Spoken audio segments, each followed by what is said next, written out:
Bonjour à toutes et tous. Merci beaucoup d'être venus déjà à ces entretiens. Merci de me donner l'opportunité de présenter des travaux qui ne sont pas terminés, mais je suis ravi de pouvoir les partager parce que ça peut aussi amener à discussion.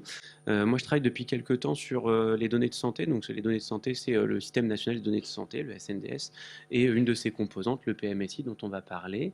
Et la question se pose de savoir, est-ce qu'on peut l'utiliser pour améliorer notre connaissance, enfin notre description, notre connaissance et éventuellement même la mise en place des parcours de soins en médecine physique et réadaptation et pour ce qui nous concerne aujourd'hui, plus particulièrement en neurourologie. Je fais le lien avec ce que vient de nous présenter Djihali Hanan, puisque dans les conséquences, dans les handicaps post-sepsis, dans les principales conséquences, j'ai noté que les troubles urogénitaux et les troubles uronéphrologiques apparaissaient en troisième et quatrième position. Et donc finalement, quand on cherche enfin, quand on s'intéresse au handicap et notamment post-sepsis, mais finalement avoir une bonne connaissance aussi des parcours en neurourologie peut être important. Alors, rapidement, le système, pour essayer d'être rapide sur le système national de données de santé, ça va prendre quand même quelques petites diapos. Ce système-là, il est actif dans sa forme actuelle depuis une petite dizaine d'années et il englobe un autre système qui était le SNIRAM qui lui a précédé et qui avait été créé un petit peu avant les années 2000, en tout cas mis en place avant les années 2000. Cette évolution vers le SNDS, ça a été notamment une volonté des autorités de santé, des autorités de tutelle, que ce système ne soit pas que un système qui serve à des visées médico-économiques, mais qu'on puisse en tirer des travaux de recherche notamment. Alors, il comporte surtout des données administratives, démographiques et médico-économiques qui sont relatives à chaque bénéficiaire de l'assurance maladie, ce qui nous permet d'avoir des analyses de groupe, mais à une échelle individuelle aussi. On peut aussi analyser les pratiques des professionnels, puisque on peut entrer dans cette base-là, non pas par les bénéficiaires, mais par les professionnels de santé qui, notamment, facturent leurs actes au quotidien. Quatre caractéristiques principales qui définissent le SNDS. Il est exhaustif et il est notamment dans sa forme actuelle exhaustif depuis 2012. On va voir sur quels critères notamment, mais il est surtout exhaustif sur les données de décès, ce qui peut être assez intéressant quand on s'attaque à des systèmes, à analyser les parcours de soins. Les données sont pseudonymisées, ce qui veut dire qu'il est impossible de revenir à l'identité de chaque individu. Et ce système de pseudonymisation est extrêmement complexe. On ne va pas rentrer dans son détail. Et l'algorithme de pseudonymisation est régulièrement changé, ce qui permet que même si on arrive à identifier quelques personnes, on ne pourrait pas le faire avec d'autres, puisque ce système change régulièrement. L'individualisation, j'en ai parlé, et il y a un chaînage entre les données qui viennent de la pratique ambulatoire, les données de santé collectées en libéral, en ville, et les données hospitalières par le PMSI que les personnes qui ici travaillent à l'hôpital connaissent. Alors, en gros, c'est une métabase de données qui va regrouper 4 grandes bases, elles-mêmes découpées en tables. Alors, c'est assez compliqué, mais c'est ce qui rend aussi compliqué le fait de créer des bases de données sur lesquelles on va travailler dans un second temps. Les deux principales sont celles-ci. Donc, les données d'assurance maladie, les données ambulatoires, en gros, vous passez chez le médecin, à la pharmacie, au laboratoire de biologie médicale ou chez le radiologue et vous passez votre carte vitale et il y a des données qui sont collectées. Le NIR, c'est votre numéro de sécurité sociale qui est pseudonymisé, donc qui n'est pas identifiable dans ces bases de données. Et puis tout un tas d'autres informations, votre âge, votre lieu de naissance, votre lieu de résidence, le type de régime auquel vous êtes affilié, régime général ou régime spécifique. Et puis, est-ce que vous avez un motif d'exonération du ticket modérateur, notamment une ALD, une maladie professionnelle ou une maladie ou accident professionnel, par exemple. Si vous passez à l'hôpital, là c'est le PMSI, qu'on connaît peut-être un peu plus quand on y travaille, puisqu'on code nos actes, on code les diagnostics des patients dont on s'occupe. Et donc autant sur les données ambulatoires, il n'y a pas de données de diagnostic, pas de données cliniques, pas de données de diagnostic. On sait que vous faites une IRM cérébrale, mais on ne sait pas pourquoi et on n'en a pas le résultat. Mais si vous faites cette IRM à l'hôpital, ou si après cette IRM vous êtes hospitalisé pour une prise en soins spécifique, les médecins qui s'occupent de vous vont coder le diagnostic qui est lié à cette IRM, puisque c'est la cause pour laquelle vous êtes hospitalisé. Donc on peut avoir quelques petites informations. on est au courant des actes, des médicaments prescrits, etc., etc. Les causes de décès, je ne m'attarde pas dessus, mais c'est le chaînage avec le CEPI-décès, le registre national des décès. Et le handicap, vous voyez que je l'ai barré. Et pourquoi je l'ai barré? C'est parce qu'il est prévu depuis, ça devait être en 2023, on est en fin 2025, bientôt 2026, et le chaînage avec les MDPH n'est toujours pas opérant. Alors, ce qui est intéressant, c'est qu'on peut identifier des populations dans le SNDS, on peut les identifier à partir du codage, suivant la classification internationale des maladies. Et donc, quand les patients passent à l'hôpital, eh ben, notamment, on va coder leur diagnostic principal et les diagnostics reliés. Et ça peut nous permettre d'identifier des populations définies par des pathologies ou des conditions de santé particulières. On utilise la même classification pour coder les diagnostics reliés à une ALD ou à tout autre motif d'exonération. Alors moi, ce qui m'intéresse aujourd'hui et de manière assez régulière, c'est surtout la sclérose en plaques. Alors, pour la sclérose en plaques, on a un code simple, c'est assez facile, c'est le code G35. Après, il y a d'autres codes qui peuvent être associés à d'autres maladies démyélinisantes, mais qui ne sont pas des scléroses en plaques.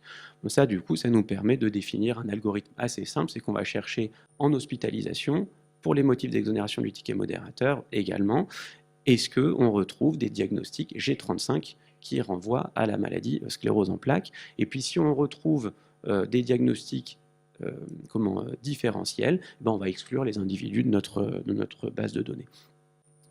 On n'a pas l'année du diagnostic, on n'a pas l'année du début des symptômes. La sclérose en plaques, c'est une maladie qui est très évolutive, très lentement évolutive, et souvent les symptômes commencent avant qu'on pose le diagnostic. Ça, j'ai pas l'info, j'ai pas les dossiers médicaux. Par chance, on a l'année de mise en ALD ou l'année de la première hospitalisation pour ce motif-là. Et on sait que dans le système récent, du fait de l'importance des examens paracliniques qui coûtent cher, de traitements de fond qui coûtent cher également, les personnes sont mises en ALD rapidement. Et donc, l'année de mise en ALD correspond à peu près à l'année du diagnostic. On peut aussi identifier des parcours sur la même base. Cette fois-ci, on ne va pas s'intéresser au diagnostic dans le PMSI ou au motif d'ALD, mais aux actes et prestations remboursés. Donc vous passez votre carte vitale pour un acte quel qu'il soit, ou pour un médicament, ou pour une liste de médicaments, et vous êtes remboursé. Et donc l'assurance maladie sait qu'elle vous rembourse de tel montant pour tel code de prestation. Et ça, on peut le retrouver également. Et ça peut nous permettre donc d'écrire des parcours. Alors, un petit exemple qui est assez simple, puisque voilà, donc moi, je me suis fait mal au genou et je suis pseudonymisé, donc on ne sait pas que je suis Jonathan Lévy dans cet exemple-là. Je me suis fait mal au genou, un truc tout bête en me relevant, et je passe une IRM. Cette IRM, elle est codée avec des codes d'actes CCAM. On ne sait pas ce qu'on y trouve. Enfin, moi, je sais ce qu'il y a dessus, mais dans la base de données, dans les métabases de données, on ne sait pas ce qu'on a trouvé sur cette IRM. Néanmoins, j'ai une prescription d'anti-inflammatoire, et ça, on le sait, et je les ai pris.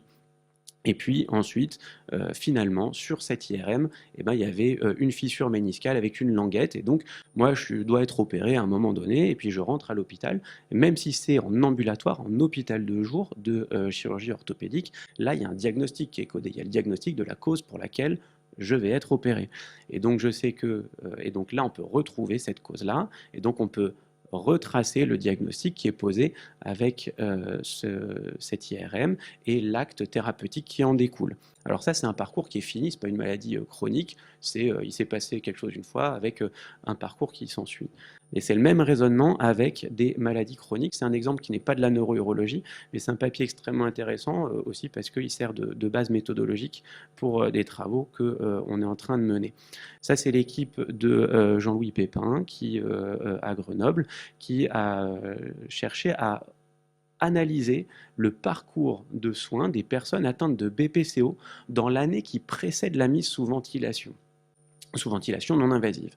Et donc, ils ont défini plusieurs groupes de patients, plusieurs clusters, en fonction des actes médicaux et des traitements qu'ils avaient reçus ou des hospitalisations dans l'année qui précède l'instauration d'une ventilation non invasive. Et en fait, on voit ces deux exemples-là. Alors, il y a 4 clusters, hein, j'en ai montré que 2, mais ils sont assez intéressants parce que le cluster du haut, en fait, c'est des gens pour qui la ventilation non invasive est majoritairement instaurée à domicile, pas au cours d'une hospitalisation, et qui ont, vous voyez, en fait, très très peu d'événements. Les événements, c'est, je ne sais pas si le pointeur fonctionne, les événements, ce sont ces petits traits comme ça à l'échelle individuelle, et en fait, on voit que la succession d'événements, notamment d'hospitalisation, d'infection, etc., arrive pour certains en toute fin de cette année avec une mise assez rapide sous ventilation, et ils ont bénéficié de traitements bronchodilatateurs, d'exploration respiratoire, d'exploration au cours du sommeil, et ce parcours s'est fait relativement tranquillement.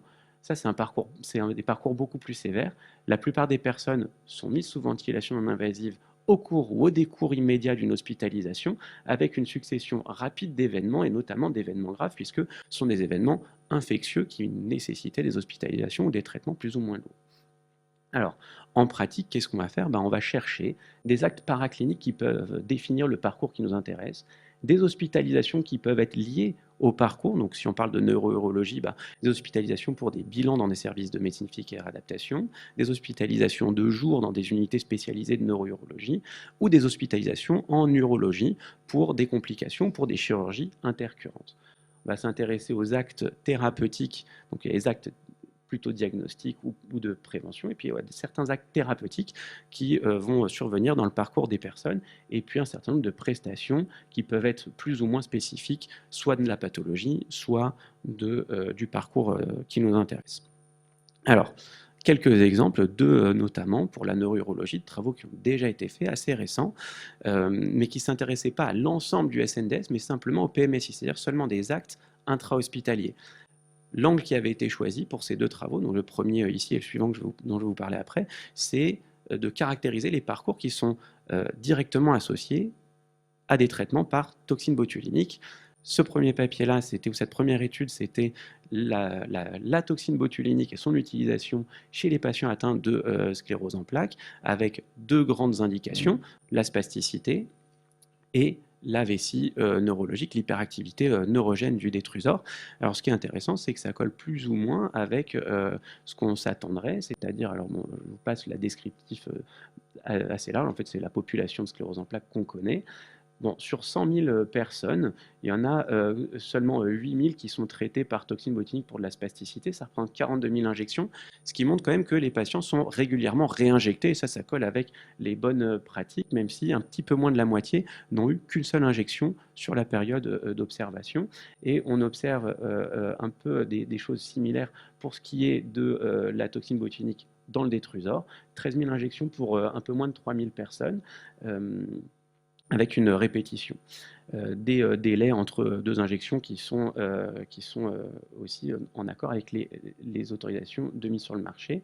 Je vais aller un petit peu plus vite sur cette diapositive qui reprenait, à partir de la même population, les grandes causes ou les grandes raisons d'injecter de la toxine botulinique, avec la sclérose en plaques qui est fortement représentée pour les causes associées à des hyperactivités neurogènes. Alors, pour les parcours de soins en neurourologie, ça c'est la méthode qu'on applique et les travaux qui sont en cours. L'idée, c'est d'identifier des profils de suivi, d'analyser les trajectoires au cours du temps, donc de répéter, de rechercher ces profils-là au cours du temps dans une population, et de voir s'il y a des événements intercurrents qui vont influer ou impacter ces parcours de soins. Moi, je me suis particulièrement intéressé, ou je m'intéresse particulièrement à une population fermée, c'est-à-dire des gens qui ont un diagnostic avant l'exhaustivité de la collecte des actes et des événements. C'est exhaustif sur l'identification de la pathologie entre 2004 et 2011. Et puis ensuite, je vais regarder 2012-2013, 2017-2018, 2022-2023, comment évoluent ces parcours. Et l'idée, c'est de faire des groupes de personnes en fonction des actes et des événements qu'ils vivent au cours de ces années-là. Alors, j'ai un peu plus de 30 000 individus identifiés comme ça, 70% de femmes, plus 70% de femmes en 2013, et des choses assez classiques en épidémiologie de la sclérose en plaques, un âge moyen 46 ans, un âge moyen au diagnostic d'un peu plus de 40 ans, et sur la période 2012-2013, il y a un peu moins de 300 personnes sur ces 30 000 identifiées qui sont décédées, et l'idée c'est de tester là un certain nombre de clusters, essayer de voir si on arrive à regrouper des personnes en fonction des actes pas qu'ils subissent, mais dont ils bénéficient. Je me suis intéressé à 4 grands groupes d'actes: les échographies uronéphrologiques, les bilans urodynamiques, les injections de toxines dans la vessie et les fibroscopies de l'appareil urinaire.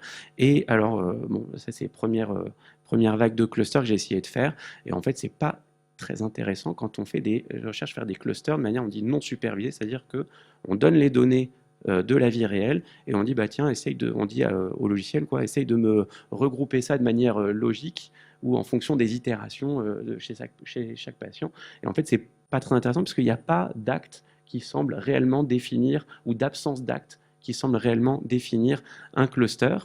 Et donc ça amène à repenser un petit peu cette méthode qui serait plutôt de chercher à faire des groupes, non pas de manière non supervisée comme c'est le cas ici, ou de manière peut-être logique, laisser parler les données de vie réelle, mais plutôt dire voilà, les recommandations, ce serait ça, avec des grands groupes de malades tels qu'on les connaît, et d'essayer de voir si on arrive à les classer avec nos données réelles. Et donc les perspectives, ce serait de pouvoir mieux classer ces personnes, entraîner des algorithmes d'identification, de prédiction de ces clusters et les répéter au cours du temps pour voir comment évoluent les trajectoires des personnes au cours du temps. Et puis dans un second temps, regarder si la survenue d'infections urinaires ou autres fait changer de groupe ces personnes-là. Est-ce que la survenue d'une chirurgie, notamment une chirurgie uronéphrologique, fait changer de groupe et quelle serait la cause de ces chirurgies? Donc, c'est des travaux qui sont en cours et qui prennent du temps, mais qui sont extrêmement intéressants puisqu'ils révèlent un petit peu le décalage qu'il peut y avoir entre ce qu'on devrait faire et ce qu'on fait en pratique, ou ce qui est fait en pratique. Pour terminer, les données de santé, donc, ça peut être un outil extrêmement puissant pour l'analyse des trajectoires de soins et leur optimisation. L'approche, elle doit être multidisciplinaire. Il faut des cliniciens pour pouvoir réfléchir à ces groupements de patients, à ces clusters, et pas juste le faire d'un point de vue purement statistique. Sinon, on ne dit pas grand-chose. Et on a besoin de data scientists pour notamment créer les tables à partir desquelles on travaille, vu la complexité dont je vous ai parlé dans les données qui sont disponibles et le volume de données qui est disponible. Ce qui est intéressant, c'est que ces données de santé, elles sont exhaustives à l'échelle de la population, et donc elles permettent de travailler en population réelle par rapport à travailler sur des échantillons qui sont soumis à des biais de recrutement, des biais de sélection en fonction de qui a constitué l'échantillon. Elles ne comprennent pas de données cliniques et c'est la limite majeure, même si on peut reconstruire des données cliniques, voire des données de handicap quand on s'intéresse aux aides techniques et aux prestations spécifiques de handicap auxquelles bénéficient les personnes. Et puis, il existe des chaînages. Pour l'ACEP, c'est extrêmement intéressant, entre le registre de l'Observatoire français de l'ACEP et le SNDS, ce qui permet de faire un lien entre les personnes incluses dans ce registre, qui n'est pas exhaustif, mais extrêmement complet et riche, avec leurs données de consommation de soins dans le SNDS, ce qui peut permettre de valider notamment certains algorithmes qu'on utilise aujourd'hui. Voilà, et je vous remercie. Et puis c'est un travail, comme je l'ai dit, multidisciplinaire et multi-équipe. Et je remercie tout le monde.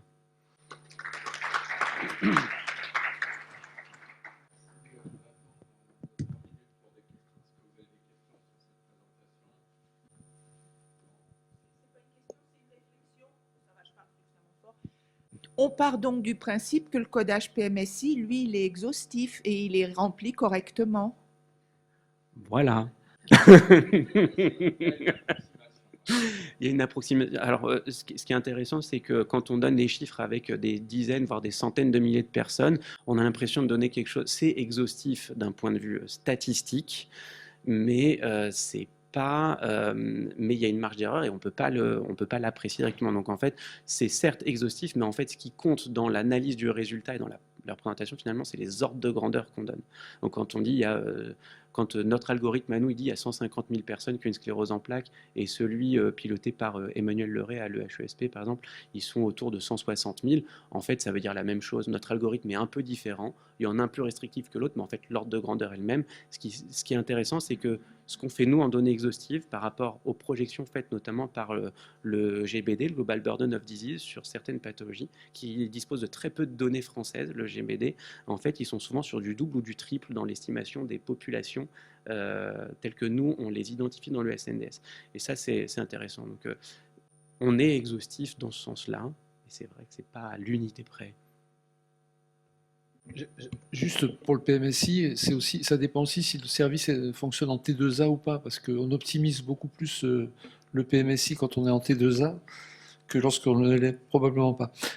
Juste, ça a un coût quand même, l'interrogation des bases de données du SNDS, non? Il y a Alors, en soi, un coût financier, hein, je veux dire. ouais, non, à l'échelle personnelle, le coût, il est celui de la formation pour avoir des accès au SNDS et d'être attaché à une unité ou un institut de recherche qui dispose d'accès. Si vous êtes extrêmement polyvalent et que vous savez et que vous avez une âme de data scientist et de statisticien et de clinicien, vous avez besoin de personne et donc ça coûte juste votre temps. Mais en pratique, moi, je suis incapable de créer les bases sur lesquelles je travaille parce qu'il faut chaîner des tables de bénéficiaires, des tables d'actes, des tables de prestations suivant des. Bon, c'est extrêmement compliqué avec des logiciels que moi je maîtrise pas, et donc il faut des data scientists. Et donc, à minima, il faut le coût des data scientists si on travaille déjà juste en binôme data scientist et clinicien-chercheur. Mais après, Ok. c'est le coût des équipes, quoi. C'est du coût humain. Et après, au coût informatique, bah, c'est d'avoir des ordinateurs qui supportent la vitesse enfin, Charge. le calcul. Mais voilà, moi, j'ai fait tourner les calculs hier soir. Le portail a planté pendant une semaine. Donc, j'ai fait tourner des derniers calculs cette nuit ou hier soir. Bon, les plus lourds, c'était 1 heure et demie, quoi, pour faire tourner les calculs sur 30 000 personnes. Donc voilà, c'est un coup de temps, mais et c'est des ordi de la PHP. Enfin, c'est mon ordi de la PHP, donc c'est pas non plus la bécane la plus rapide qui existe, quoi. Ça, on le confirme. Merci, Jonathan.